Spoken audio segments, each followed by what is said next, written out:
Side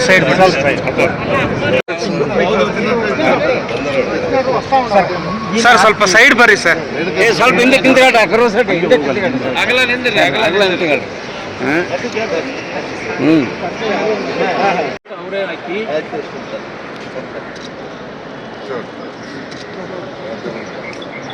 ಈ ಕಡೆ ಎಲ್ಲ ಕೊಡ್ಬರ್ರಿ.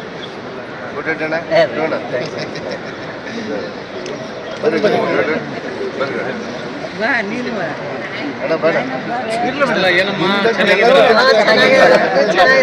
ಇವೆಲ್ಲ ಪುನರ್ಜನ್ಮ. ನಾನು ನ್ಯೂಜಿಲೆಂಡ್ನಿಂದ ನಿನ್ನೆ ಬಂದ ಊರಿಗೆ ಹೋಗಿಲ್ಲ.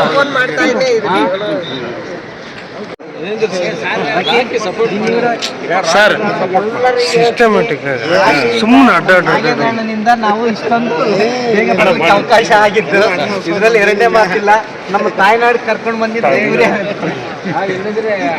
ಬಂಧುಗಳು, ಬಹುಶಃ ನನ್ನ ನಾಗೇಂದ್ರ ಹಾರ್ಟ್ಲಿ ಫ್ರೆಂಡ್, ನಮ್ಮ ಮಂತ್ರಿಗಳಾದ ಶಾಸಕರಾಗಿರುವಂಥ ನಾಗೇಂದ್ರ ಅವರ ಒಂದು ಬಹಳ ಸಾರ್ಥಕ ಫಲ ಇವತ್ತು ಭಾಳ ಫಲ ಕೊಟ್ಟಿದೆ.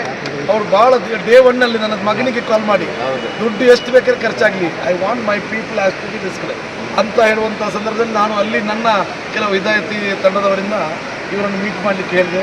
ಮತ್ತು ಇವರಿಗೂ ಆ ಭಾಗದಲ್ಲೂ ಹೆಲ್ಪ್ ಮಾಡಿದ್ದಾರೆ.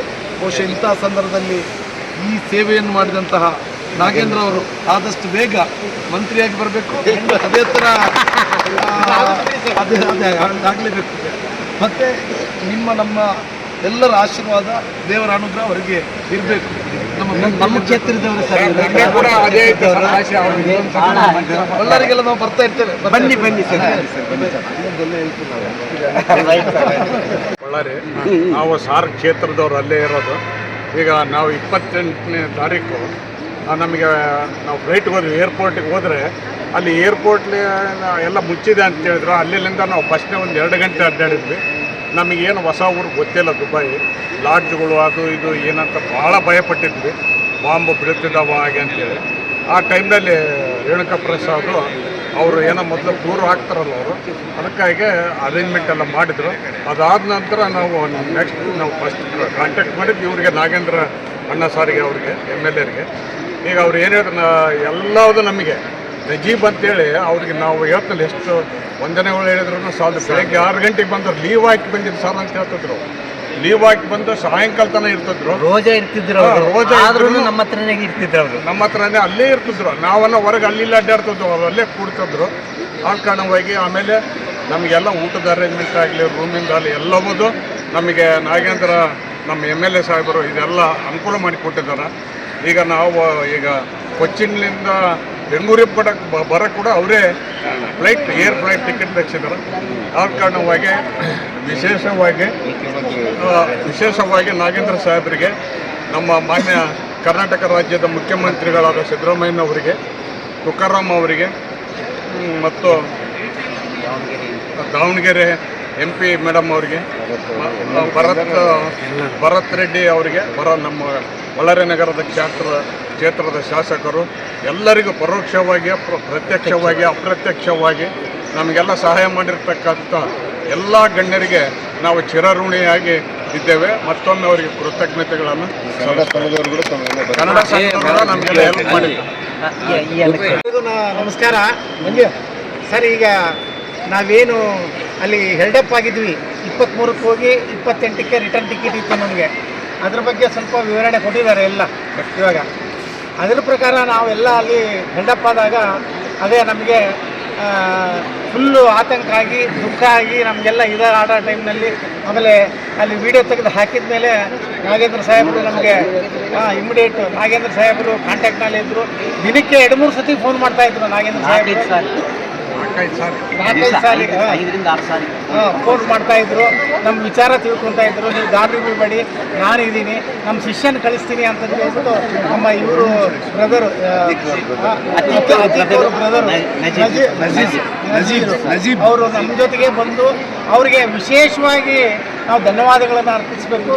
ಜೊತೆಗೆ ಸಾಹೇಬರು ಅವ್ರಿಗೆ ಏನು ಮಾಡಿದ್ದಾರೆ ಅಂತಂದರೆ, ಅವ್ರಿಗೆ ನೀವು ಒಂದು ATM ಕಾರ್ಡೇ ಕೊಟ್ಬಿಡಿ, ಅವರು ಏನು ಬೇಕಾದರೂ ಖರ್ಚು ಮಾಡ್ಕೊಳ್ಳಿ ಅನ್ನೋ ಒಂದು ಅಂಥ ಧಾರಾಳ ಮನಸ್ಸು ಇರೋಂಥ ನಮ್ಮ ನಾಗೇಂದ್ರ ಸಾಹೇಬರು ನಾವು ನಮ್ಮ ಜನ್ಮದಲ್ಲಿ ಮರೆಯೋಕ್ಕಾಗೋದಿಲ್ಲ. ನಾವು ಅಂದರೆ ಮುಂಚೆಲಿಂದನೂ ನಮಗೆ ಚೆನ್ನಾಗೇ ಎಲ್ಲ ಇತ್ತು. ನಾವು ಅವ್ರ ಹತ್ರ ಒಡನಾಟ ಚೆನ್ನಾಗಿದೆ ಮುಂಚೆಲಿಂದನೂ. ನಮ್ಮ ಯಾಳ್ಪಿ ಪಂಪನಗಳಂತನೂ ಜೊತೆಗೆ ಯಾವಾಗಲೂ ಓಡ್ತಿದ್ರು, ಅವ್ರ ಜೊತೆಗೆ ಎಲ್ಲ ಕೆಲಸಗಳು ಮಾಡಿಕೊಡ್ತಿದ್ರು. ಬಟ್ ಭಾಳ ಜನ ರಾಜಕಾರಣಿಗಳೇನೆಂದರೆ ಬಾಯಲ್ಲಿ ಹೇಳ್ತಾರೆ, ಕರ್ತವ್ಯಕ್ಕೆ ಬಂದಾಗ ಸ್ವಲ್ಪ ಕಮ್ಮಿ ಆಗ್ತದೆ. ಆಮೇಲೆ ನಾಗೇಂದ್ರ ಸಾಹೇಬರು ಇವರೆಲ್ಲರೂ ಹೇಳ್ದಂಗೆ ಮಾನ್ಯ ಮುಖ್ಯಮಂತ್ರಿಗಳ ಜೊತೆಗೆ ಮಾತಾಡೋ ಟೈಮ್ನಲ್ಲಿ ನಮಗೆ ಕಾನ್ಫರೆನ್ಸಲ್ಲಿ ಕಾಲ್ ಹಾಕ್ಬಿಟ್ಟು ಎಲ್ಲರಿಗೆ ಧೈರ್ಯ ತುಂಬಿ ತಿಳಿಸಿ, ನಾನು CM ಜೊತೆಗೆ ಇದ್ದೀನಿ.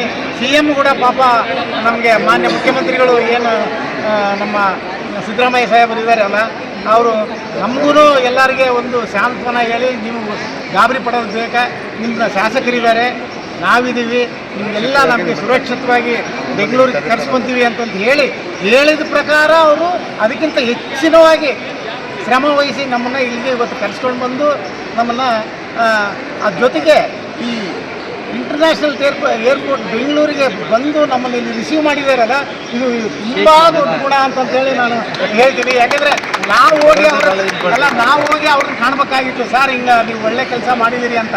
ಆದರೆ ಅವ್ರ ಟೀಮ್ನವರೆಲ್ಲ ಅವರಿಗೆ ಸಪೋರ್ಟ್ ಮಾಡ್ತಕ್ಕಂಥ ಇಲ್ಲಿ ಇರೋರು ಎಲ್ಲರೂ ನಮಗೆ ರಿಸೀವ್ ಮಾಡೋಕ್ಕೆ ಬಂದಿದ್ದಾರಲ್ಲ, ನಾವು ಯಾವ ಥರ ಧನ್ಯವಾದಗಳು ಹೇಳ್ಬೇಕು ಅಂತಲೂ ನಮ್ಗೆ ಗೊತ್ತಾಗ್ತಾ ಇಲ್ಲ. ಹಾಗಾಗಿ ನಮ್ಮ ಮತ್ತೊಮ್ಮೆ ಎಲ್ಲರಿಗೂ ಧನ್ಯವಾದಗಳು ತಿಳಿಸಿ, ನಮ್ಗೆ ಸಪೋರ್ಟ್ ಮಾಡ್ತಕ್ಕಂಥ ಎಲ್ಲರಿಗೂ ಧನ್ಯವಾದಗಳು ತಿಳಿಸಿ.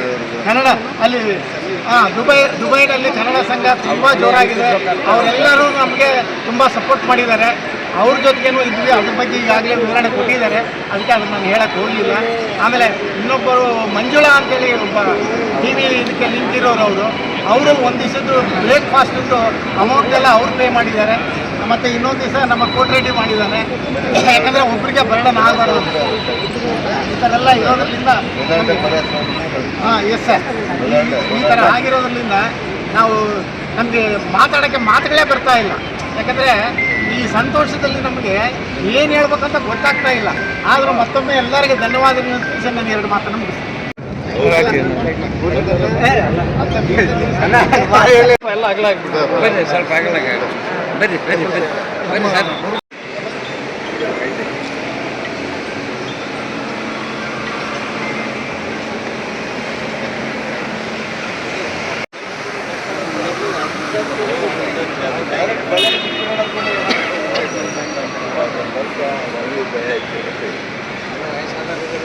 ಅದಕ್ಕೆ ತಾಯ್ನಾಡಿಗೆ ಕರ್ಕೊಂಡು ಬಂದಿದ್ದಕ್ಕೆ ನಾಗೇಂದ್ರಣ್ಣವರಿಗೆ ವಿಶೇಷವಾದ ಧನ್ಯವಾದಗಳು. ಇದಕ್ಕೆ ಶ್ರಮಪಟ್ಟಂಥ ರಾಕೇಶ್ ಅವ್ರಿಗೂ ಕೂಡ ಭಾಳಷ್ಟು ಧನ್ಯವಾದಗಳು ತಿಳಿಸ್ತಿದ್ದೀನಿ. ಇದಕ್ಕೆ ಯಾರ್ಯಾರು ಸಹಾಯ ಮಾಡಿದಾರೋ, ಯಾರ್ಯಾರು ಪ್ರತ್ಯಕ್ಷ ಪರೋಕ್ಷವಾಗಿ ನಮಗೆ ಅನುಕೂಲ ಮಾಡಿಕೊಟ್ಟಿದ್ದಾರೆ, ಕರ್ನಾಟಕ ಸರ್ಕಾರದ ಪರವಾಗಿ ಕರ್ನಾಟಕ ಸರ್ಕಾರದ ಮುಖ್ಯಮಂತ್ರಿಗಳು ಕೂಡ ನಮಗೆ ಭಾಳಷ್ಟು ಸ್ಪಂದನೆ ಕೊಟ್ಟಿದ್ದಾರೆ. ಉಪಮುಖ್ಯಮಂತ್ರಿ DK ಶಿವಕುಮಾರ್ ಅವರು ಕೂಡ ನಮಗೆ ಭಾಳಷ್ಟು ಸ್ಪಂದನೆ ಕೊಟ್ಟರು. ಪರಮೇಶ್ವರ ಸರ್ ಅವರು ಕೂಡ, ಮತ್ತು ಎಲ್ಲ ಇಡೀ ಸರ್ಕಾರನೇ ನಮ್ಮ ಜೊತೆಗಿದ್ದು ನಮ್ಮನ್ನು ಈ ದಿವಸ ಇಲ್ಲಿಗೆ ಸೇಫಾಗಿ ಕರ್ಕೊಂಡು ಬಂದಿದೆ. ಭಾಳಷ್ಟು ಧನ್ಯವಾದಗಳನ್ನು ತಿಳಿಸಿ ಅವರಿಗೆಲ್ಲ ನಾವು ಅಭಾರಿ ಆಗಿರ್ತೀವಿ ಎಂದು ತಮ್ಮಲ್ಲಿ